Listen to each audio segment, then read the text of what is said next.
কালকে খেয়েছিলাম ঝালমুড়ির ঝাল, সেই ঝাল খেয়ে আমার মুখটাই পুড়ে গেছে। মিথ্যা কথা, আমি বিশ্বাস করি না। না, আমি মিথ্যা কথা বলছি না, সাক্ষী আছে। যাতা বলছেন আপনি? যাতা বলবো কেন ঋতু আপু? বিশ্বাস হয় না আমার কথা? প্রমাণ দাও, প্রমাণ দাও। ও, এখন আবার প্রমাণ চাই না? এই দেখুন, ঝালমুড়িওয়ালা লাগে আমি সেলফি উঠাইছি। এটাও সম্ভব? কেন সম্ভব না?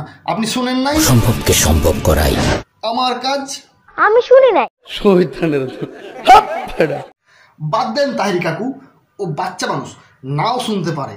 তবে আপনারে আমি একটা আসল ঘটনা শোনাই, সত্যি ঘটনা কিন্তু। বলো বাবাজি। তাহলে চলুন আজাইরা পেঁচাল বাদ দিয়ে আসল ঘটনা শুরু করা যাক। আজকে আমি কথা কহব এই ঝালমুড়িওয়ালা মামাকে লিয়া। আমি যেখানে কাজ করি সেখানে এই ঝালমুড়িওয়ালা মামা প্রতিদিন ঝালমুড়ি বিক্রি করতে আসে। এই মামার নাম সাইদুর রহমান। মামার গ্রামের বাড়ি ফরিদপুর। মামার ব্যবহারটা খুবই ভদ্র এবং অমায়িক। মামার ঝালমুড়ি বানানোর স্টাইলটা হেব্বি সুন্দর। দেখছেন তো আপনারা কীভাবে ঝালমুড়ি বানাচ্ছে।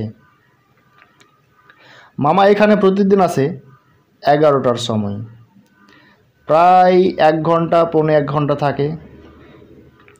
মামার এই ঝালমুড়ি যেই খায় 2টা, মানে সর্বনিম্ন 2টা খাবেই, তার উপরে 3টা 4টা তো খাই,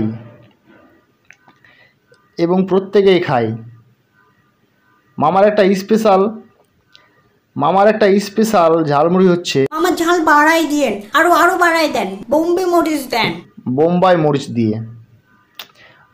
মরিচ দিয়ে মামা যে একটা ঝালমুড়ি বানায় সেই রকম ঝাল এবং সেই রকম টেস্ট।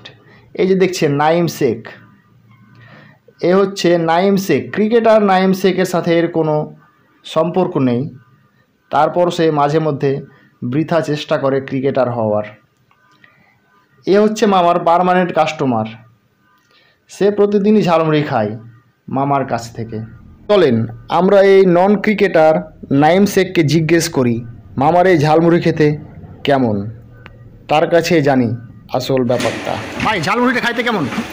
অনেক টেস্ট, অনেক টেস্ট, অনেক টেস্ট, অনেক টেস্ট, অনেক টেস্ট।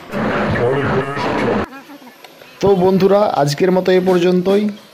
ভিডিওটি ভালো লাগলে লাইক কমেন্ট শেয়ার করে পাশে থাকবেন, আর এই মামার ঝালমুড়ি অবশ্যই খাবেন।